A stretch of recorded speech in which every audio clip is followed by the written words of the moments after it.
guys, it's Stephanie. Welcome back to my YouTube channel. Today I want to talk about a little speculation based on the stuff I've been told, stuff that's out there in the media, stuff you can see in front of your face without the details. Yesterday, I then posted a video saying that basically the Obi-Wan and Boba Fett movies were both canceled. They're not going to happen now. And then Jon Favreau posts a video or a picture of the synopsis to his TV show, The Mandalorian, which is going to be on the Disney streaming service. He's writing and producing it. All right, so we got that. And then we have that article bashing George Lucas, which Frank Marshall is quoted in. Et tu, Brute? We all know that Frank Marshall's worked with George Lucas for a long time. And you kind of wonder why. We have the Russian bot thing. I did get into a debate with the guy who did it. I think the only reason why he even put that out there is that he wanted to give Rian Johnson's sloppy doggy kisses. This guy's a nut. Who puts PhD in their Twitter handle? Looney Tune. Anyway, but I want to say this. We have Iger not mentioning Kennedy in his interview at all. We have Disney. We have a report that they've extended Kennedy's contract, but no announcement. No.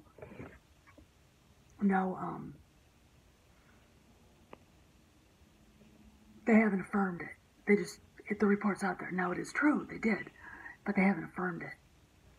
Iger hasn't said one word about her or Rian Johnson. So it does kind of prove that Kennedy probably has had her wings clipped. From what my contact has said, she has absolutely no control. She's just collecting a paycheck now. And she's unrepentant. She's pissed off. She's blaming all asshole men.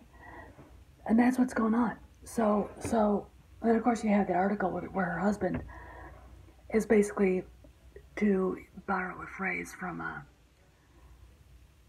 Toby Keith, running block for her, attacking George Lucas, which I find fascinating, considering the rumors of Lucas actually being in England, helping J.J. Abrams try to save something of the shit pile that Rian Johnson created with Kathy Kennedy's blessing.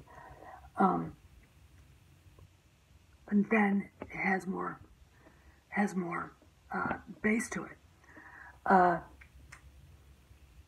What I think is going on, it's Danny Bautista 2.0. Kennedy is trying to force Iger to do something he really doesn't want to do. I mean, he probably wants to do it, but he doesn't think he can. And it's fire her ass. Now, he wanted to do it this summer. And, apparently, which I'm sorry, I don't buy this. No one, that poem again, The Indispensable Man, there's no such thing as the indispensable man. None. And that includes the indispensable woman. Kennedy is very replaceable. So all this, I can't fire her because she's a woman, is bull shit. It's just, it's a sign of weakness. And if he's worried about SJWs bullying him, he's a pussy. Okay? Bob. Alright? And here's the thing is, he's trying to get her to resign. Okay? So she leaves in her own power, doesn't lose face, and everyone's happy. Then he can go in with Alan Horn and sweep away the detritus of her being there. And what I mean by that is everybody she brought with her. I mean everybody, even the freaking cleaning lady, gone. Because I've heard that right now, because of the changes being made at Lucasfilm, it is a cesspool. There's a group of people there that won't even let other SJWs in if they're not their kind of SJW. And this is my speculation, it's probably led by Carrie Hart, who'll be the first to go, and should be the second person out the door put on her broom and sent after KK leaves. But yeah, here's the deal. If you read anything Machiavelli, this is Iger being Machiavelli right now, doing his best to be Machiavelli. This is Clausewitzian politics, war is politics by other means, and there's a war going on at Lucasfilm. It could very well take the whole company down. I mean, all of it, if Kennedy's not forced out. And I think Iger and Horn have put her in a position where she's cornered, she can't do anything, and so she's fighting through proxies.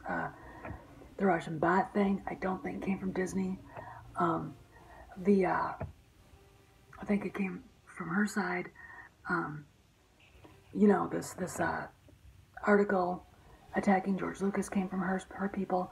See, a lot of people that she brought in there are prequel haters. Paulo Hidalgo's a prequel hater. I mean, he was actually there. He was actually an extra in Revenge of the Sith. Okay, which makes me go, et tu, Brute? See, this is how disloyal these people have been to George Lucas, even if some of the people that he actually worked with and fostered along are backstabbing little bitches. So, yeah, that's what's going on. It's simple, and when I fell asleep last night, I couldn't quite get my finger on it, and now I can. Iger wants her to quit, resign, retire, now, later, whenever, and Kennedy is trying to force him to fire her.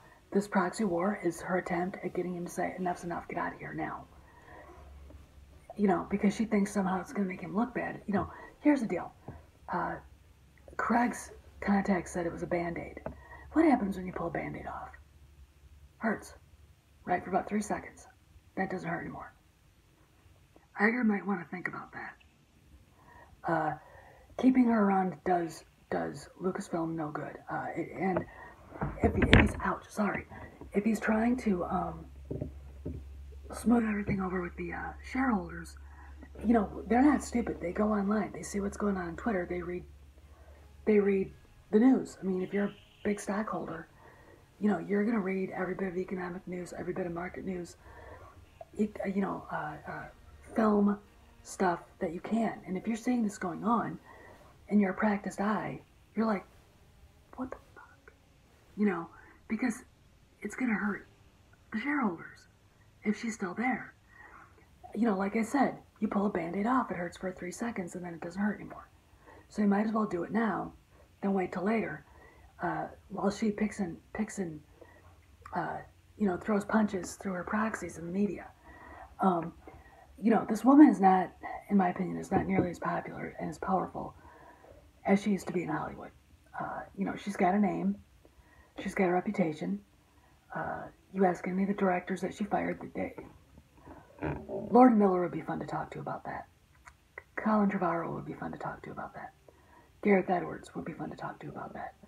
J.J. Abrams would be fun to talk to about that. Women, this is advice. You get yourself into a position where you're leading a company. I'm going to quote Queen Elizabeth I. You have the heart and stomach of a man. Okay? You can't act like a flaming harpy bitch. Okay? You got to be a boss. And she's done nothing to be the boss. Just a raging cock a slag. Okay? And it's, now she's got her husband fighting her battle for her because she can't do it herself anymore. She can't go to Horn and Iger and say, you blah, blah, blah, and she can't do that. Because they won't, she wants to be fired.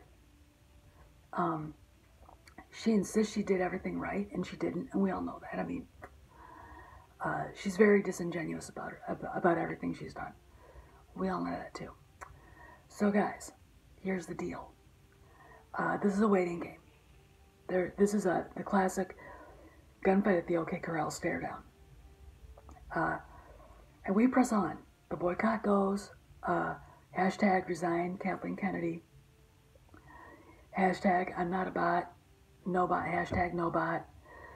And keep and tweet Bob Iger. Ask him, why can't you just show some social male fortitude and kick her out of there? Because a Band-Aid only stings for a minute. All right? So yeah, I really do think that that's what's going on. She wants him to fire her. He wants her to resign. Pretty much there's a solution to both their problems. She can resign with a smile on her face and leave. And everyone's like, oh. I mean, even she would. Or she can get fired and then act like a victim, which is weak shit as far as I'm concerned on her part. A woman who, in her position, was wandering around screaming she was a victim is not a role model, not a real woman, and B, is just not worthwhile for anybody to even pay attention to. She's not a victim. She's basically taken a tremendous opportunity, an opportunity that I would have killed for, and, set fire to the place. So there you go. That's what she's done. So, again, he wants her to leave, and he's got her in a position where she can't do anything, and she's really in a bad spot, and she is, lashing out, blaming him for all the trouble at Lucasfilm, and her proxies there, and her flying monkeys, and she wants him to fire her. Now, I'd have fired her this summer. But hey, and she's a bully too, but I mean, well, trying to attack Mark Hamill, calling him up and screaming, not a good idea. I mean, that guy's not a pushover. She thought he was the weak one in the herd. No, he's not.